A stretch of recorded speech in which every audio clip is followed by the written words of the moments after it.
Guys good morning and welcome back to my mini vlog. I hope so कि आप लोग अच्छे और मैं भी एकदम मस्त हूँ। तो यहाँ पे मैं सुबह सो के उठ गई थी और फिर उसके बाद मैं रेडी हो गई थी। उसके बाद बाहर मौसम देखा तो धूप लगी हुई थी, गद्दे गुद्दे मैंने बाहर निकाल दिए थे और उसके बाद यहाँ पे प्रांची नाच रही थी। उसके बाद प्रांची आई मेरे पास और यहाँ पे देखो इसके फेस पे ना पिंपल था और इसने खारिश कर करके ना भाई इससे खून ही कट दिया। और मैं यहाँ बोल रही थी प्लीज मम्मा को किसी कर दो और ये शर्मा रही थी। और दीदी ने ना जो गिफ्ट में दी थी ना बर्थडे में डॉल, मतलब भाई उसका तो ये पीछा ही नहीं छोड़ती। और उसके बाद बाहर का व्यू आपको दिखाया, मौसम बहुत ही अच्छा हो रखा था और मैंने सोचा क्यों ना सबसे पहले कपड़े धो दिए जाए। सभी के कपड़े थे थोड़े थोड़े धोने के लिए, ज्यादातर प्रांची के होते हैं और इसके पापा के, और घर पे जो मम्मी वगैरह है, पापा वगैरह और भैया वगैरह, उनके कपड़े होते हैं धोने के लिए। मेरे भी होते हैं क्योंकि मैं भी डेली चेंज करती हूँ, मतलब सभी के कपड़े होते हैं धोने के लिए। तो और मेरी ड्रेस भी थी धोने के लिए, चादर वगैरह भी थी धोने के लिए। तो सुबह सुबह ही मैं आ गई थी। उसके बाद प्रांची की यहाँ पे सर्विस होते हुए, क्योंकि यहाँ पे देखो सुबह इसको नहा धो के रेडी किया और कपड़ों का हाल देखो भाई, जितने में नहा धो के इनको साफ करो बच्चों को उतने में फिर ये मिट्टी में जाके अपने आप को लिपापोती करके आ जाते हैं। और आज थी मैं घर में अकेले, तो मैं और प्रांची आ गए थे गाय के पास। गाय को हमने सबसे पहले पानी दिया क्योंकि आज मैं और प्रांची घर पे अकेले थे, क्योंकि मम्मी भी गए हुए थे, गांव में डेथ हुई थी तो मम्मी वहां गए थे, पापा गए थे मतलब सेब बेचने मंडी, और भैया भी गए हुए थे कजन भैया के साथ उनकी गाड़ी की सर्विस करवाने। तो यहाँ पे मैं और प्रांची हमारा अलग ही चला हुआ था। गाय को हमने घास पानी वगैरह दे दिया था। उसके बाद मैं और प्रांची ने सोचा क्यों ना अपने बगीचे से, वैसे बगीचे के साथ साथ हमने सब्जियां भी लगाई है, ऐसा नहीं कि हमने सेब ही लगाए हैं, हमने कुछ कुछ सब्जियां भी लगाई है। जैसे कि आप यहाँ पे देख सकते हो कैप्सिकम, फ्रेश कैप्सिकम हम अपने अपने छोटे बगीचे से लेके आए। मैं और प्रांची ने बोला रुको मम्मा मैं भी तोड़ती हूँ, और यहाँ पे प्रांची ने भी तोड़ दिया था। और यहाँ पे देखो फ्रेश और इतनी धूप लगी हुई थी ना, फिर मैंने सोचा बाहर से गद्दे लेके आती हूँ मैं, क्योंकि बहुत धूप लग गई थी और मौसम भी थोड़ा मतलब खराब होने लग गया था। तो बाहर से गद्दे गुद्दे लाए और यहाँ पे ये देखो कैसे नाच रही थी। फिर इसको फटाफट से मैंने दूध दिया और उसके बाद से हमने खाना खा लिया था, पर वीडियो शूट नहीं कर पाई मैं। उसके बाद बर्तन थे रात के तो थोड़े बहुत वो धो दिए। वैसे तो हम रात को ही धो देते सारे बर्तन, बट जैसे थोड़ी बहुत सब्जी रही होती है कढ़ाई वगैरह में, तो वो हमने सुबह के टाइम धोए थे।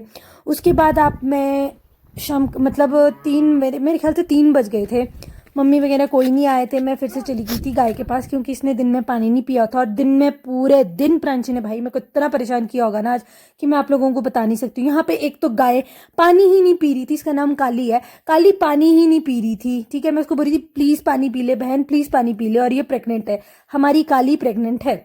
उसके बाद इसको घास दे दिया था। उसके बाद मेरे घर में आ गए थे गेस्ट, दीदी वगैरह, कजन दीदी वगैरह आ गए थे, और उसके बाद इन सब के लिए बनाई थी मैंने यहाँ पे चाय। उतने में मम्मी भी आ गए थे, वो नहा धो के मतलब रेडी हो रहे थे नीचे, जैसे डेथ से आए थे तो कपड़े चेंज कर रहे थे। यहाँ पे दीदी वगैरह को बोल रही थी मैं कहा यार ब्लॉग बना रही हूँ मैं, यहाँ पे देखो। और इन लोगों को ना हंसी आ गई, पहले तो मना कर रहे थे कि प्लीज मत, हमें मत लेके आ।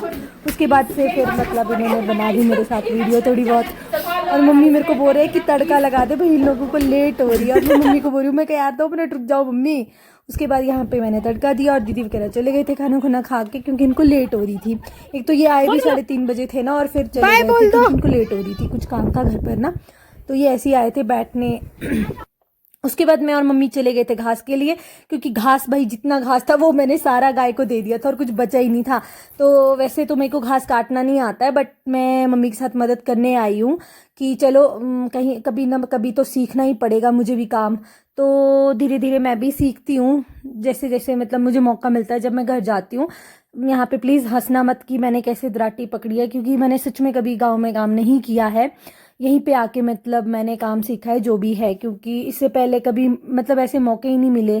क्योंकि हम लोग, मेरी स्कूलिंग शिमला से ही हुई है और मैं शिमला में ही पली बड़ी हूँ, बचपन से लेके हम शिमला में ही रहे हैं, तो मुझे गांव का इतना ज़्यादा कल्चर का आइडिया नहीं है। क्योंकि हम गए छुट्टियों के टाइम जाते थे हम गाँव, तो मतलब इतना आइडिया नहीं है। तो यहाँ पे मैं लगी हुई थी मम्मी के साथ, हम लोग गप्पे गुप्पे मार रहे थे मैं और मम्मी, और यहाँ पे मैं घास भी बना रही थी, जैसा मुझे आता है मैं मतलब वैसा बना रही थी, क्योंकि ऐसे ही सीखा जाता है काम। देखो पेट से तो कोई सीख के नहीं आता है, ठीक है, तो इच्छा होनी चाहिए काम सीखने की। और मेरी इच्छा है हर काम को सीखने की, कि चलो अपने लिए आदमी सीखता है, कल दिन को कैसी भी मुसीबत आ सकती है लाइफ में, तो आपको हर मुसीबत के लिए खुद को प्रिपेयर करना आना चाहिए। क्योंकि ऑन द स्पॉट अगर कुछ भी, क्योंकि लाइफ भाई बहुत अनप्रिडिक्टेबल है, कुछ भी हो सकता है लाइफ में, ठीक है। तो फिर मैं और मम्मी ऐसे ही गप्पे मारे थे, मम्मी मेरे से पूछ रहे थे कि क्या क्या किया सारे दिन। मैं कहा कुछ नहीं किया, आज तो भाई प्रांची भी नहीं सोई, प्रांशी ना मैं सोई ना प्रांशी सोई, हम लोगों ने रेस्ट ही नहीं किया आज, क्योंकि ऐसा था कहीं ना कहीं कि चलो अभी आएंगे। और यहाँ पे मेरे ससुर जी भी आ गए थे कि 2 बजे तुम गप्पे मार रही हो दोनों सास बहू, मैं काटता हूँ फटाफट घास। और मुझे बोलते, बोला हाँ बेटा लोग बोलेंगे कि तुम दोनों देख रहे हो और ससुर से काम करा रहे हैं, पर ऐसा नहीं था। पापा लास्ट में आए थे। उसके बाद मैं आपको अपने हाथ दिखा रही थी, फिर पापा का कॉल आ गया मेरे को कि शिमला मिर्च बड़ी बड़ी होगी, तोड़ने आ जाओ, किल्टा भी ले आओ और क्या बोलते वो बैग भी ले आओ जिसमें हमने शिमला मिर्च रखनी है। तो उसके बाद क्या था, वो थोड़ा घर से थोड़ा मतलब 3 मिनट का रास्ता होगा या 5 मिनट का रास्ता, तो मैं चली गई थी। तो मैंने कभी मतलब कभी बाहर का काम नहीं किया। और मैंने फर्स्ट टाइम, मैं सच बात बोलूँ, मैंने पहली बार यहाँ पे सब्जी का किल्टा उठाया है। और भाई नीचे से चढ़ाई है तो मतलब मेरी हालत ख़राब हो गई थी, मेरी सांस फूल जाती है। मेरी तो वैसे नॉर्मली चलते चलते भी फूल जाती है सांस, यहाँ पे आप मेरे एक्सप्रेशन देख सकते हो। उसके बाद मैं शाम को नहा धो के रेडी हो गई थी, क्योंकि दिन में ही हमने खाना बना लिया था, रात को सिर्फ चपातियाँ बनानी थी। यहाँ पे प्रांची के अलग ही मज़े होते हैं। देखो शाम के टाइम ये क्या क्या कर रही होती है भाई, बच्चों का भी अलग ही होता है, मतलब मज़ा आ जाता है भाई इन लोगों को देख के। फिर हम लोगों ने खाया खाना सभी ने। आई होप सो कि आपको मेरी वीडियो अच्छी लगी हो।